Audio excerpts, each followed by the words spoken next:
My wife cheated on me with her gym trainer and demanded half of everything in the divorce. But she didn't know that our house and savings were registered under my father's name. I never thought I'd be writing something like this, but here I am. I'm 35 years old. I've been an accountant for almost 10 years now, working at a local firm. I've always been a pretty practical, even-tempered guy. Maybe that's why I'm able to keep myself together right now. I'm married to Katie, she's 33. We've been together for about 5 years, married for 2. No kids, and now I understand that's probably for the best. Ever since we got married, Katie hasn't worked. She used to be in marketing, but after the wedding she decided to take a break and focus on us. I didn't mind. I made enough to support both of us and assumed it was temporary. We had a house, decent savings, nothing fancy, but enough to live well. Katie spent most of her time at home, but lately things began to change. It's hard to pinpoint exactly when I noticed it. But she started pulling away. She would stay out longer when going out with friends or to the gym, stopped being affectionate, and became irritated when I asked what was going on. At first I thought it was just stress or a rough patch. But the feeling that something was wrong kept growing, and damn, I was right. One evening while Katie was in the shower, her phone buzzed. Without thinking, I glanced at the screen. The message was from someone named Derek. I didn't think much of it at first, but the phrasing was strange. "Can't wait to see you tomorrow, baby." I opened the chat, and what I saw confirmed my worst suspicions. She'd been seeing Derek, her trainer, for several months. Their messages were explicit, full of plans for the future, and obviously without me in it. I stared at the screen, frozen. I couldn't believe the woman I married, the person I trusted, was cheating on me. But instead of rage or panic, I felt empty. Maybe it was shock, or maybe my rational side took over, but I knew I had to talk to her calmly. When she came out of the shower, I handed her the phone and asked her to explain. At first, she tried to deny it. "It's a joke, it's nothing serious." But when I read aloud a few messages, she realized lying was pointless. "I want a divorce," she said, cold, detached, not a trace of guilt. She admitted she'd been with Derek for a while and was unhappy in our marriage. She wasn't going to sugarcoat it, she was leaving for him. But what truly shocked me was what she said next. Without blinking, she demanded half of everything. The house, the savings, everything we built together. She claimed she deserved it because she sacrificed her career for mine. Her entitlement was unreal, but I stayed calm. Maybe because everything inside me had already burned out. Or maybe because I knew something she didn't. I agreed. I said that if she wanted a divorce, I wouldn't fight it. And she could take half of what she thought belonged to me. She looked stunned. She probably expected screaming, accusations, or desperation. But I wasn't giving her that satisfaction. What Katie didn't know, and what I didn't feel obligated to tell her, was that almost all our assets were legally under my father's name. You see, my dad is a very cunning man. Years ago, when I first started making decent money, he advised me to register all major assets under him. He said it would act as a safety net in case anything went wrong in the future. Debts, lawsuits, or as it turned out, a cheating wife. At the time, I didn't think too deeply about it. It just seemed like a smart financial decision. So when Katie demanded half of everything, I knew she wouldn't be getting what she imagined. On paper, I had almost nothing. A modest checking account, the car registered to me, and a few small items. The house legally belonged to my father. Most of the savings were under accounts registered to him as well. Instead of escalating into a nasty legal battle, I suggested mediation. I thought it would be easier and cheaper for both of us. She agreed, confident she'd walk away with a large chunk of my wealth. She had no idea that agreement with my father had been in place for years. Honestly, even I had almost forgotten about it until the divorce talk started. Not that I planned for this exact scenario, but I can't deny my gratitude to my father for his foresight. When the divorce process officially began, I told my father everything. Is less than #0. 5# is greater than. He wasn't thrilled, but he understood how important it was to keep everything airtight.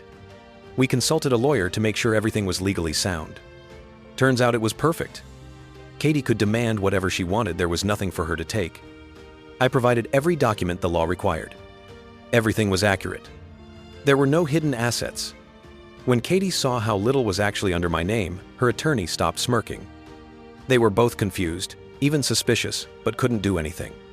She started yelling right there, accusing me of lying and calling me names. But I showed everything I had. After all her screaming, I simply stood up and said we'd talk when she calmed down. And now I'm here, unsure if I did the right thing. I agreed to give her half of everything, knowing she wouldn't get anywhere near what she expected.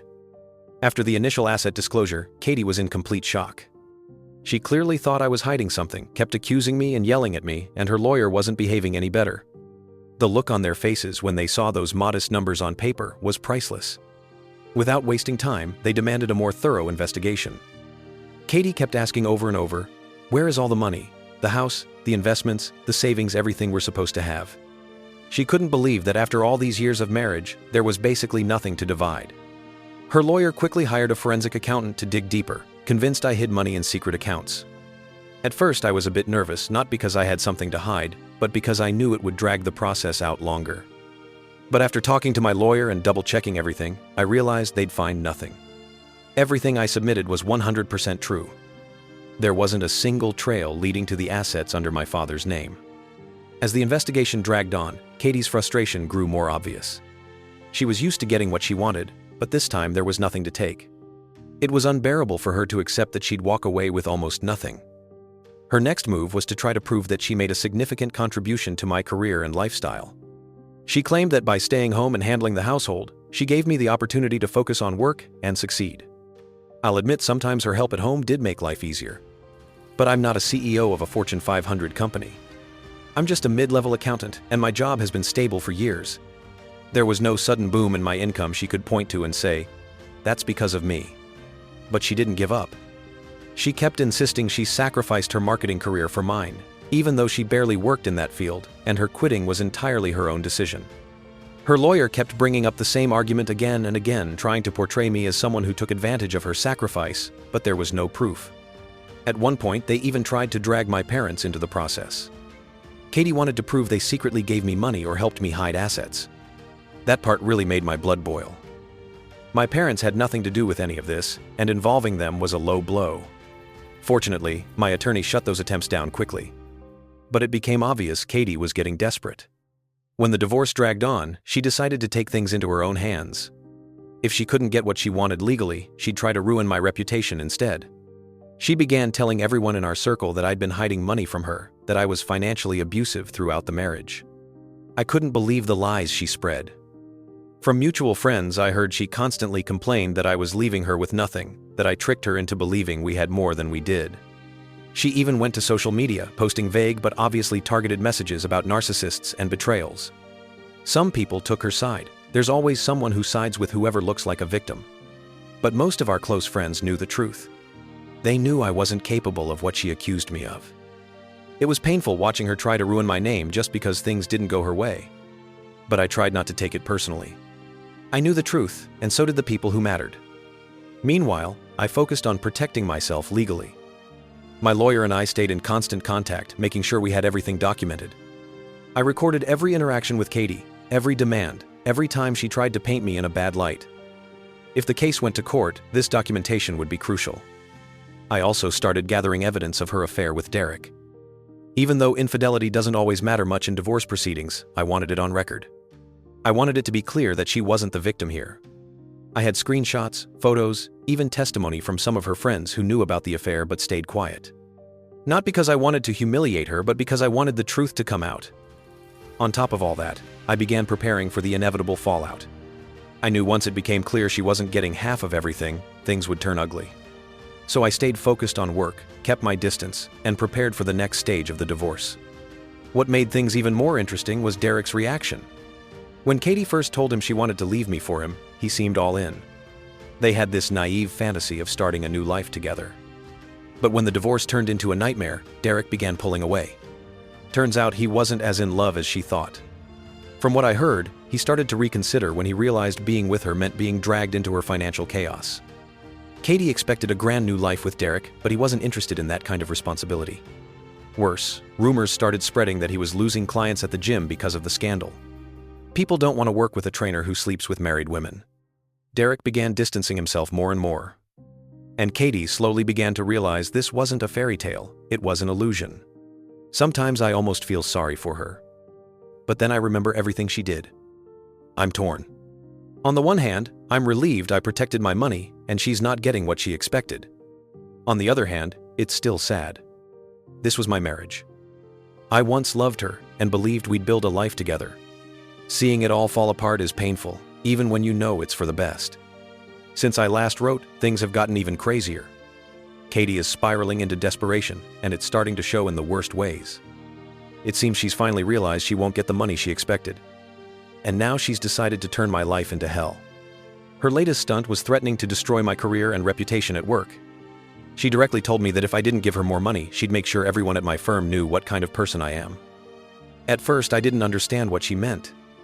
But it all became clear when she began showing up at my office unannounced. The first time, she acted calm, pretended she just wanted to talk. But when I told her there was nothing left to discuss, she snapped. She raised her voice, shouting things like, "I'll tell everyone the truth about you." Thankfully, I managed to get her out of the building before it became a full-blown scene. But it was obvious she was becoming unpredictable. Her behavior at home, or rather, at her parents' house, where she's now living, has also become unstable. After she realized she wouldn't get her jackpot, she moved back in with them. From what I've heard, things aren't going well there either. Her parents support her, but it seems they're not thrilled about the situation. Even they are starting to see that her victim act is just that, an act. Mutual friends said she lashes out, argues with her family, and behaves like she's on the verge of a nervous breakdown. The legal side of things has also become more complicated. Katie's lawyer is doing everything to dig up anything on me. They filed a motion to subpoena my parents and obtain their financial records. Even though my lawyer has explained a dozen times that my parents' assets have nothing to do with this divorce. It's obviously an attempt to rattle me, but it didn't work. Katie's team also requested depositions from my co-workers. They're hoping to find any trace of hidden income or under-the-table payments. They're grasping at straws, but they're finding nothing. Every time we shut down one request, another pops up. It's like an endless chess match. Every move I make, they try to counter, but so far, thanks to my lawyer and the structure my father set up years ago, I'm staying a step ahead. Still, it's exhausting. I'm not sure how much longer I can keep this up before it finally goes to court. We've already attempted mediation twice, and both times it was a disaster. The first session lasted maybe 20 minutes. Katie refused to back down from demanding half the house and half the savings. My lawyer calmly explained the facts. The house is in my father's name. There's far less money than she thinks. But Katie didn't want to hear it.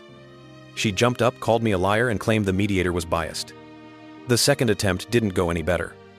This time, she arrived with a list of completely unrealistic demands. Full ownership of the house, half of all savings, which barely exist, and alimony for at least 5 years. When my lawyer calmly explained again that none of this is legally justified, Katie lost control. She began yelling that she sacrificed everything for me, and I was abandoning her with nothing. I sat there trying to remain calm, but inside, I was boiling. She was the one who cheated. She was the one who wanted to leave. And now she was acting as if I ruined her life. After that session, it became clear the divorce would end up in court whether I liked it or not. Meanwhile, Katie began borrowing money from family and friends to pay her legal fees. Apparently, she didn't expect the divorce to drag on this long, and now she's running out of funds. I have no idea how she plans to keep paying her aggressive attorney, but that's no longer my problem. The more desperate she becomes, the more unpredictable her actions. Mutual acquaintances said she barely leaves the house and complains non-stop to anyone who will listen. She keeps saying I destroyed her life. It's gotten to the point where even her own friends are distancing themselves. They're tired of the constant drama and the way she keeps playing the victim. It looks like everything Katie hoped to get from this divorce is slipping through her fingers. Meanwhile, I'm doing my best to stay calm and move strategically. Every time Katie makes a new accusation or demand, I respond with evidence. Every financial document they request, I provide. I have nothing to hide. My lawyer is making sure we follow the law to the letter. The same can't be said about Katie's team. I'm also doing everything I can to protect my parents' privacy. Katie's attempts to drag them into this mess infuriate me. But thankfully, there are legal mechanisms preventing her from accessing their financial information. Still, the fact that she even tried shows how desperate she is. She truly believes that if she digs deep enough, she'll find some hidden treasure. But there's nothing to find. Finally, the day of the court hearing arrived and the atmosphere was tense. Katie was the first to take the stand, and she immediately went on the offensive. She made it very clear she believed I'd been hiding assets from her the entire time. She accused me of manipulating finances, hiding money in secret accounts, and lying about our actual financial situation. She got emotional, portraying herself as a victim who supposedly sacrificed her career for mine. At one point, she even cried on the stand, claiming she trusted me completely and I betrayed her by leaving her with nothing. But everything changed when my lawyer presented the evidence of her affair with Derek. Once the messages, photos, and details of their relationship were shown, everyone in the courtroom understood the truth. The innocent victim image she tried so hard to build collapsed instantly. She tried to claim the affair didn't matter and had nothing to do with the divorce, but it was too late. Her credibility evaporated. Her financial demands looked like nothing more than pure greed. When it was my turn to testify, I stayed calm and stuck to the facts. My attorney had prepared me well, and I knew showing emotion would only hurt my case. I explained how the assets were legally placed under my father's name years ago, how I fully disclosed everything, and how I tried to settle things peacefully through mediation. I also talked about her threats, her unstable behavior, and her smear campaign against me. My lawyer presented documentation disproving all her accusations, both in court and publicly. We laid out the truth. The house belongs to my father.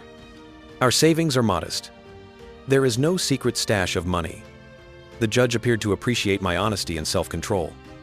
I didn't try to make Katie look like a monster, but I didn't sugarcoat the truth either. Several key witnesses testified as well. My father explained the financial arrangement we made years ago, clarified that the home and investments belonged to him, and that everything was structured for long-term financial protection not to defraud anyone.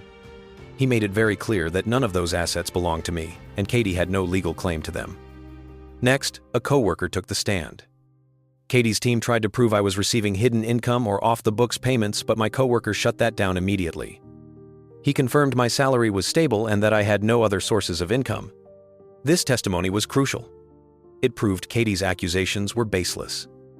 After days of testimony and legal arguments, the judge finally issued the verdict. Hearing that the decision was made in my favor was an enormous relief.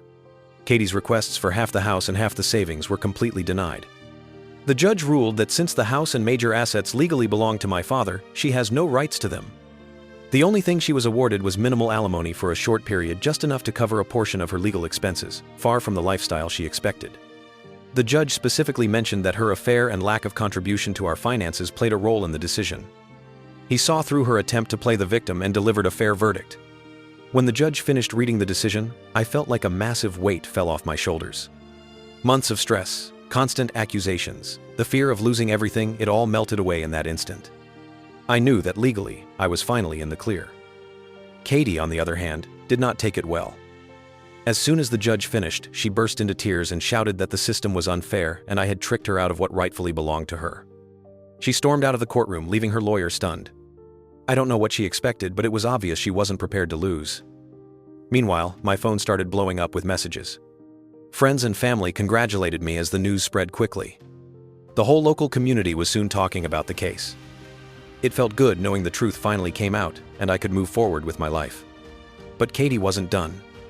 Right outside the courthouse, she made a scene in front of a small crowd, screaming that I manipulated the system and that she would file an appeal. The issue is, she has no money for that. Her lawyer already hinted she was running out of funds, and according to rumors, she's still borrowing money just to stay afloat. I'm incredibly grateful to my father for his foresight. I don't even want to imagine what would have happened without his advice. I'm also grateful to my friends, family, and co-workers who didn't turn their backs when Katie tried to ruin my reputation. Now I'm looking toward the future with hope.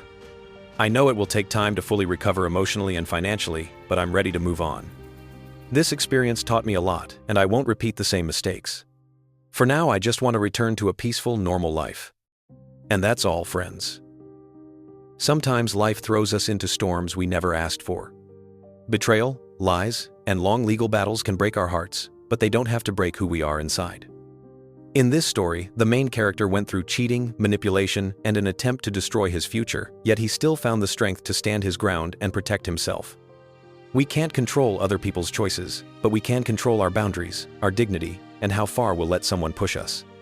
Sometimes, a door closing isn't the end. It's the beginning of a better chapter we never would have reached otherwise. Take care of yourselves, value the people who are honest by your side, and don't let anyone use your kindness as a weakness. And if you're going through something similar right now, remember, you're not alone. Stay strong, give yourself time to heal, and believe that you deserve a life built on respect, not on lies. You're watching StoryBoar, where real emotions tell real stories.